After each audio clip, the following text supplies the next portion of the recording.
So they're about to be reacting to. Is it possible to score 100 points in an NBA game? Honestly, bro, looking at how things are done now, with Vegas having such a big call on whether players play or not, I don't think so, bro. Then they trying to reserve people's minutes, like players' minutes, try to sit them down because they're trying to preserve them for later in the season. Nah. Do we got the talent? For sure. Yes, we have the talent for somebody to do so. But will it happen? No, the coach is not going to play them the whole game. Especially if it's a blowout. It's a blowout, you get on the bench. But let's see what they're talking about. Is it possible to score 100 points in an NBA game? History says yes. It's been done before. In 1962, when Wilt Chamberlain dropped 100 points on the New York Knicks. Now, there's no footage. Man, me personally, bro, I seen some Wilt Chamberlain highlights. This nigga goaltending his players, like his teammates. He goaltending the other team, but he blocking his teammates' shots from going there and putting it in himself. Looking at that, I believe he dropped 100 for sure. For sure. Hooping like that, for sure. Yes. This game, Yes. but there are witness accounts of that night, and official records, and photos, and articles, and even audio recording of the final quarter. Rebound Ruckenbill. Back to Ruckwick. Into Chamberlain. Nigga pulled the audio recording. Where is the video? Come on, man.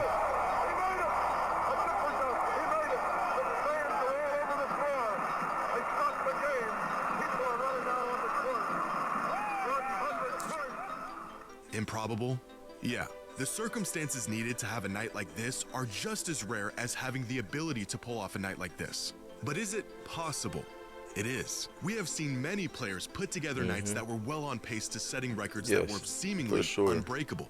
So if it can be done, and it has been done, why has no one reached the mythical 100-point threshold in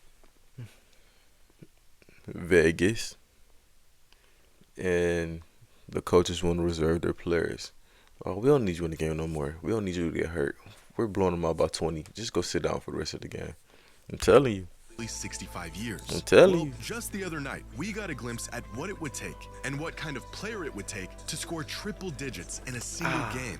The only thing My standing ankle, between bro. him I'm and trying this to pop Goliath it, of bro. a point total is an extremely unlikely set of just hurt circumstances it. that may never happen again.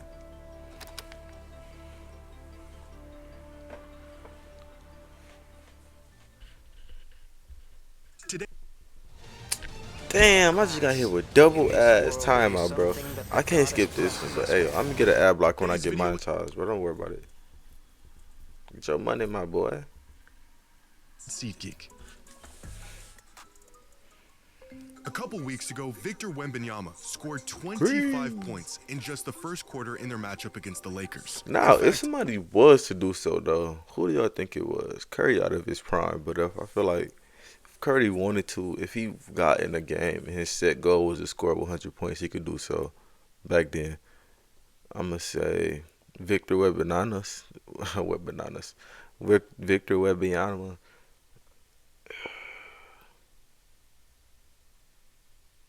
Y'all think KD could have scored in his prime? he Probably. didn't just score 25 in the first, he scored 25 points in just the first 8 minutes Hard to say. before checking out of the game with 4 minutes left in the quarter. Victor was out to a blistering pace with room to spare, and if there was any night for him to put the all-time scoring record in jeopardy, it was this night. The Lakers were sitting 4 of their 5 starters. Wemby was a complete mismatch for anyone the Lakers had available, and the Spurs were fresh off of 2 days of rest. A perfect storm of circumstances for a record-breaking game. For sure. Well, it wasn't quite What happened?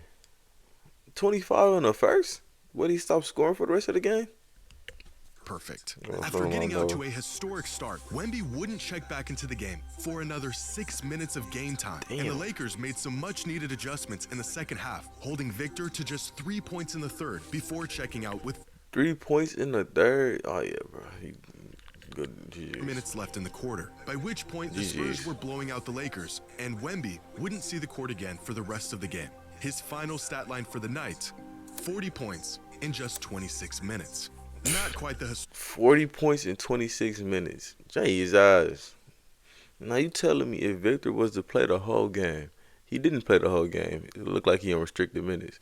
You think if he played the whole game, he wouldn't have got at least 70? Come on now. night some fans were hoping to see.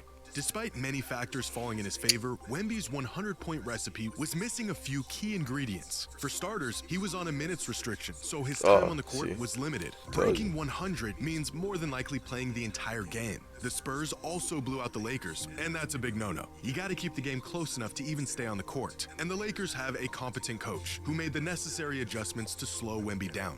W coach. As fun as it is to imagine, Victor was never going to even approach 100 points on this night. Even after getting out to one of the hottest starts in He would've got like history, 60. he was already off pace a couple minutes into the second quarter. But I would have gave him like 60. though he didn't come close to the triple-digit mark, what he did do was show us that it is within the realm of possibility. The talent to do it exists. So if it's possible, what would it take for a 100-point game to actually happen? Well, to answer this question, we first need to look back at the games that had a chance to break the record and why they didn't.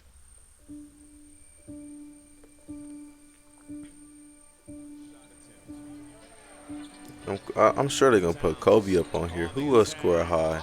Devin Booker, Spider. You know what I'm saying? Who else? Cat needs to be careful too with the I don't know. offensive fouls. He's having one of the best nights of his young career. He's 7 for 7. Oh, Cat. Yeah, he did score 62. James Harden. Come on, bro. Karl-Anthony Towns showing you some diversity here. Cat went crazy this game. I remember people was dropping like, y'all remember, I don't know if that was this year or last year, people was dropping 50, 40, back to back to back to back. Like, bro, you got Embiid dropping 50, then Cat dropped 60. I'm like, damn. That was definitely last season, though, or 2 seasons ago. Towns, no hesitation. Green. They about to show all 60. On January 22nd, 2024, Karl-Anthony Towns put together the best scoring performance in the first half of a game in NBA history. 44 points in just the first 2 quarters. Nigga dropped 44 in the first 2. He damn near did drop 60. I mean 100. If he could have pulled off, was it like 67? Which is highly, highly impossible. 67 in the second half. At first glance, it sounds like it's just behind pace of a 100-point game. But points do not come in a linear fashion. We don't know the exact pace of Wilt's 100-point game since there's no video of it and play-by-play data wouldn't exist for another 35 years. But we do know how many points Wilt had at the end of each quarter and how many points he had at key moments throughout the fourth quarter. During Wilt's 100-point game, he scored 41 points in the first half. Karl-Anthony Towns was actually ahead of pace, and he stayed ahead of pace clear up until midway through the third quarter, a pace that he might have been able to keep if he wasn't subbed out of the game with 6 minutes left in the third. And damn, this is what I'm talking about. Returned for 4 minutes of game time, a brief period with 0 points on the board that completely stalled out his scoring and killed his chances of a 100-point game. But like, I get y'all trying to reserve the players, but what's the point of having a players if you're not going to let them play their full potential? You feel me? Managed to stay in the game long enough to have a chance clear into the third quarter. I would have been mad as hell. Scoring nights don't even get that far. On January 26, 2024, in a game against the Pacers, Devin Booker racked up 31 points with 11 minutes to go. How much? Pacers, Devin Booker racked up 31 points with 11 minutes to go in the second quarter, which gave him 3 full quarters to score the other 69. He had the same amount as the whole team. If I was coach, I would have, boy, I would have snapped on him so cold. Booker was about as far ahead of 100-point schedule as a player can get. At the rate he was going, 100 points was possible on this night. Bro, the way Jimmy High Roller be making these grabs, I hope I ain't just popping nothing on my face. But bro, the way he's making these grabs, he cold. Barrage did not stop the Suns from maintaining their regular substitutions. Right, I'm not beating and just y'all. 2 minutes into the second quarter, he got sent to the bench and would spend the next 7 minutes of game time watching from the sideline. Going into the half, Booker had 37 points and would never return to that 100-point pace. 31 points in just the first 13 minutes, another 31 points over the next 35. Man, Devin Booker definitely could have dropped 100. He probably would have dropped like 110, 103. Come on, man. An early game scoring outburst that trails only one game in the history of the NBA. Before Thanksgiving, as we go right to work, Kevin Love came to the ball against Plumlee. I forgot about Kevin Love. I forgot. I ain't gonna lie, I completely forgot about this. He didn't cross my mind. He was going crazy before. They had like a nice big three. Kyrie, Bron, Kevin Love before he got injured. For sure. For sure. Are you serious? Any given time, just doing a lot of different. Love again. Ree! He's going video game. Davis came to help and left Kevin Love open. Of course he made it. What else? They had the high hand. Faces up. He's got 34. What y'all know about prime Kevin Love though? Y'all don't know nothing about no Kevin Love. Come on, man. Y'all don't. I'm not talking about this Heat Kevin Love. I'm talking about prime K Love. Kevin Love in one of the great performances in Cleveland basketball history. On November 23rd, 2016, Kevin Love had the single greatest quarter in the league's history up to that point. During Wilt's 100-point night, he scored 23 points in the first quarter. In Kevin Love's historic first quarter, he scored 34 points, Damn. giving him 3 full quarters. Wait. Didn't Clay do something like this, if I'm not mistaken? Or was that just three? He shot like a certain amount of threes. No, I think he got like 31 in the first quarter or something like that. I think he Put did, up bro. another 66. How did his final 3 quarters play out? He didn't score another point until halfway through the third quarter, only put up 6 more shots for the remainder of the game, and finished with 40. It's like, yeah. Hey, little nigga, pass the ball. You know what I'm saying? You taking LeBron shine. We can't watch Kyrie dribble if you shooting the ball. Pass the ball, little nigga. Game Basically. ahead of 100-point pace is extremely difficult. Maintaining that pace is nearly impossible. Basically, hey y'all, let me get an ad block when I get monetized, bro. Do not worry about it. Just stay down until we come up. I appreciate y'all for staying this far along in the video. But hey, if you still here, leave a subscribe for your boy. No bull, we trying to get there. Teams adjust, players get tired, they shoot themselves into Oh exhaustion. yeah, Luka. I forgot about Luka. Luka is definitely a candidate to do that. He can definitely do so. The law of averages brings them back down to earth. If we look at these all-time high scoring performances, many of them suffer from exactly this. A steep climb to 50, 60 points, and then a slow... See, look, 65 of them boys. Y'all think Ant could do that too? I don't know about Ant, but he definitely a bucket. excruciating last push to about 70. Teams get prideful. They're 70. Who over here? Devin Booker. Carl Anthony. Yes, sir. Damn, Luka. takes over. If not for adjustments and heightened defensive pressure, pride and ego alone will drive an opposing team to preventing a historic night at their expense. Yeah, for sure. It gets to a point where they will gladly give someone else an open layup if it means they can stop the guy on the verge of a league record. Hating shit, but hey, to be fair, if you want to be known as the team or the nigga that got 100 dropped on you, you want to be known as the nigga that got 100 points dropped on your head. Hell no. See these moments of exhaustion, substitution, or even dry spells sprinkled throughout this chart, where their scoring completely flatlines. If a player wants to reach the coveted triple-digit mark, they cannot afford to let their foot off the gas for even a moment. It's a dilemma that has prevented many of the greatest scoring nights from becoming the greatest scoring night. Start the game out too hot, and you'll either tire yourself out, or the other team will hone in on you for the rest of the game like a pack of wolves. Get out to a slow start, and the defense won't have time to adjust, but no amount of scoring will get you back onto record-breaking pace. One of the crucial ingredients to Wilt Chamberlain's 100-point game: he played every single minute of that game. In fact, outside of missing the final 8 minutes of a mid-season game, he was playing against dentists and like substitute teachers though. Let's be real though. But yeah. To a technical foul, Wilt played every minute of every game that season. So not only did he have the stamina to pull off a feat like this, an entire season of never seeing He ain't really had to like twing nothing either, but bench. I'm not discrediting the man. Him for a performance like this. Wilt didn't get tired because he never got tired. Where was the pack of wolves that should have descended on him long before he hit 100? Well, There wasn't one. The Knicks starting center was out for the game because he was sick. Their backup center tried his best but fouled out of the game in just 20 minutes. And the only guy left to guard the best, most physically imposing player in the world was a scrawny 6'8" rookie playing in just his 57th career game. Speaking of the nigga that got 100 points jumped on his head, congratulations, my boy. You in the yearbook. Not the yearbook. You're in the history books. Yes, sir. Clap it up for Cleveland Buccaneer.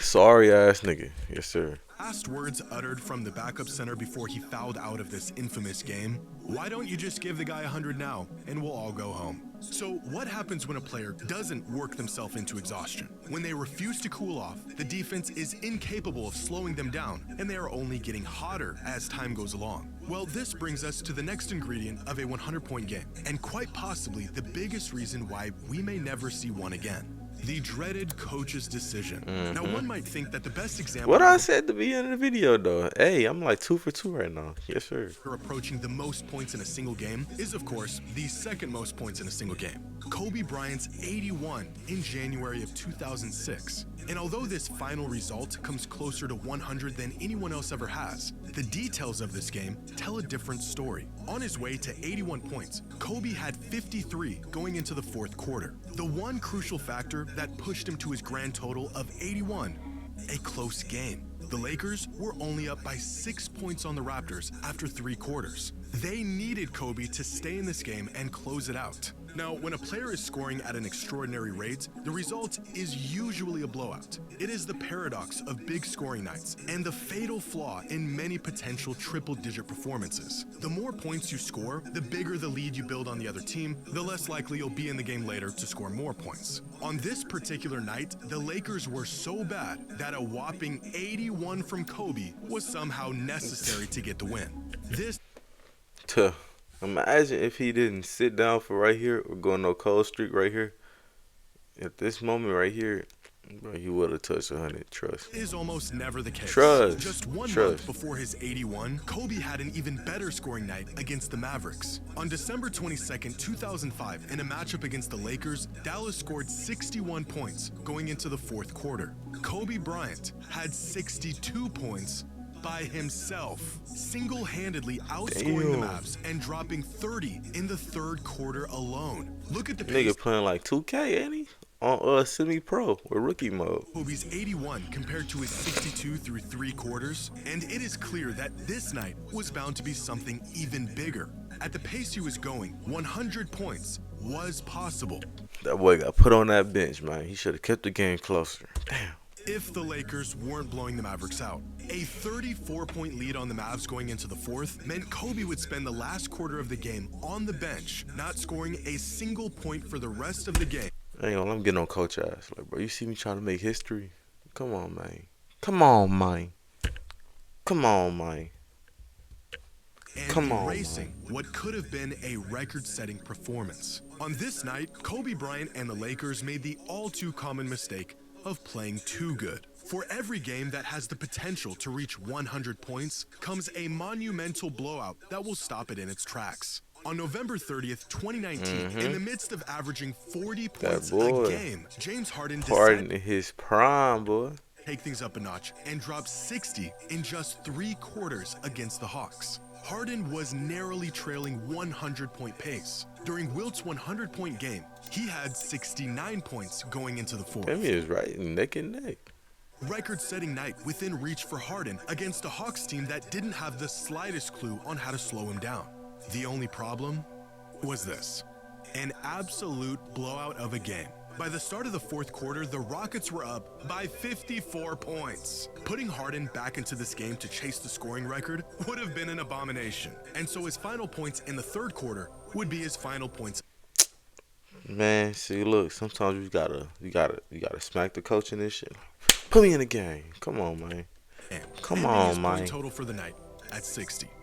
For all the admiration a player would receive for potentially reaching 100 points, the fallout for unapologetically chasing it would be far greater. This is the mistake Devin Booker and the Suns made back in 2017 during his historic night against the Celtics. About halfway through the fourth quarter of this game, Booker was sitting on 44 points, a career high for Booker up to that point, and an admirable effort despite the loss that was bound to follow. The Suns were down by 17, a loss all but conclusive at this point.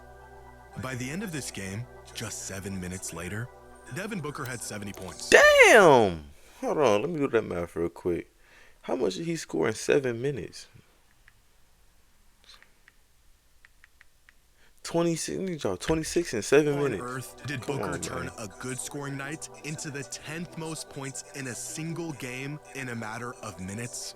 By staying in a game that was out of reach, taking every shot at any conceivable opportunity, and shamelessly chasing points. A performance that was celebrated by his teammates and fans, but was ridiculed by everyone else. Because Devin Booker had broken one of the unwritten rules in basketball. The informal rule that a player is not allowed to be force-fed shots during garbage time of a Man, all that unwritten rule bullshit, man. You know how many niggas that have 100 if it weren't for that unwritten rule?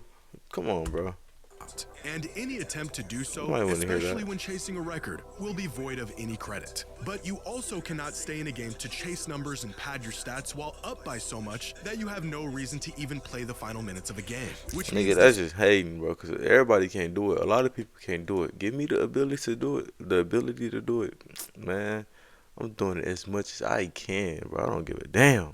player scoring more points than he ever has, the game must be close enough to justify scoring more. And this is the final and most consequential ingredient to a 100-point game, breaking the unwritten rules. Leading up to Wilt's 100-point game, the most he had ever scored in a single night was 78, and it took him 3 overtimes to pull it off. Damn. Even for Wilt, 100 points was a complete anomaly resulting from circumstances manufactured by him and his team. During Wilt's record-breaking jersey looked game, like a the wrestling Warriors were jersey. beating the Knicks by 19 going into the fourth. By today's standards, this would result in a star player getting benched for the majority of the final quarter, if not the remainder of the game. This was not the case for Wilt. Hey y'all, let me get an ad block when I get monetized. Don't worry about it. Just sit here and vibe with the kid. You know what I'm saying? Yeah, I'm having a good time. I'm having a good time. No, who do y'all think gonna score 100 points or could score 100 points? Obviously, Devin Booker showed flashes of being able to do so at will if he wanted to. But Not only did he play the entirety of the fourth quarter in a 22-point blowout win, the sole focus of his entire team was to get him to 100. During halftime of this game, the Warriors W-Mass. guard at the time, Guy Rogers, insisted everyone get the ball to Wilt for the rest of the game to see how many points he could get. By the start of the fourth quarter, the Warriors fed Wilt the ball on every single possession and just stood around until he scored. When he missed, their job was to grab the offensive rebound and give it back to him. In a last-ditch effort to stop Wilt from scoring 100, the Knicks began to intentionally If the NBA today had niggas like this in the league, like teammates like this, you know how many people could have scored 100 already? Come on, man. out and waste as much time as possible on offense while down by 20. At that point, conceding the loss was a much better fate than getting 100 dropped on their heads. Unfortunately, they didn't prevent either one of those. To combat this tactic, Warriors head coach Frank McGuire began intentionally fouling the Knicks to stop the clock and get possession of the ball as fast as he could to get it back Nah, to them Wilt. niggas is hilarious, bro. Outsmarted them boys. It was a quarter of basketball that resembled something closer to the Harlem Globetrotters than it did an actual NBA game. The entire fourth quarter of this game was 12 minutes of intentionally trying to get one guy as many points as humanly possible. And not only was everyone on board with it, they celebrated it. At one point, one of Wilt's teammates even said he planned on intentionally missing his second free throw at the end of the game in hopes that Chamberlain might rebound it and get to 102 points. Instead, Hey, man. Niggas ain't built like this these days. You know what I'm saying? They don't want to see their mans winning. That's the case. I mean, I guess you can't say that about the Warriors because the Warriors' whole offense is built around Curry. Devin Booker. It's the coaches, bro. It's the coach. I'm sure the player would do it if they could. It's the with coaches. just under a minute left, Wilt scored his 100th point. The game was put to a halt for 9 minutes as the arena celebrated. And when the game resumed, Wilt didn't touch the ball for the remaining 46 seconds of game time because, quote, 100 sounded better than 102. It did, though. It did. It do. Had to sit out entire quarters, get pulled from games because they were up by too much, or simply follow the unwritten rules of sportsmanship even at the cost of a potential record-breaking night. Wilt and the Warriors did none of those things. Instead, they went out of their way to manufacture a point total in ways that would never happen in today's game. 100 points in a single game is possible, but the circumstances required to have such a game, to justify one player taking that many shots and doing so without infringing on the integrity of the game, is so narrow that we may never see it happen again. And there is no greater proof of this than what happened on December 5th, 2016. I knew I wasn't tripping. I was waiting for Clay to get put in here. I'm like, am I tripping? There you go, Clay. Dropped like 40 in the first quarter? Or 30 something in the first quarter? Clay! Clay in his prime, man. It's Clay in his prime. I'm glad you left the Warriors, but it is what it is. Live your life. Green, the real splash, bro. Paul George looking crazy. Green. Who was guarding him? Is that Monte Ellis? No, damn Monte Ellis. Monte Ellis didn't play for the Indiana Pacers. Has 40 in the first half. Clay's three. Warriors are having fun. Clay for three. More than Durant.